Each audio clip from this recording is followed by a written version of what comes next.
কথাবোৰ সদায় একেদৰে নাথাকে, কথাবোৰ সলনি হয়। যেনেদৰে সলনি হয় এটা ঋতুৰ আগমনৰ অভিমানত আন এটা ঋতু। যেনেদৰে সৰি পৰে ডালৰ উপেক্ষাত পাতবোৰ, নতুন কলিটিৰ অভিমানত পুৰণি হৈ পৰা ফুলবোৰ। সলনি সকলোবোৰ হয়, আমি ভবাৰ দৰে স্থায়ী সকলোবোৰ নহয়। মানুহে এটা অজুহাতত নিজৰ ঠিকনা সলাই পেলায়, আৰু আমি ভাবোঁ যে তেওঁ ঠিকনা হেৰুৱাৰ অজুহাতত মোৰ চহৰলৈ আহিব। সলনি হয়,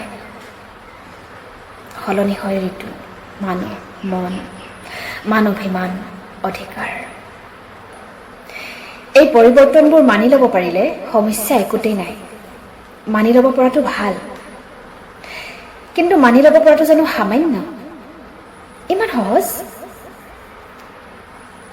সেই হেঁপাহখিনি, সেই অধিকাৰখিনি বিচৰাৰ হাবিয়া, সেই নিজৰ বুলি থকা অটল দাবী কিমান উপেক্ষাৰ অন্তত এৰিব পাৰি বাৰু?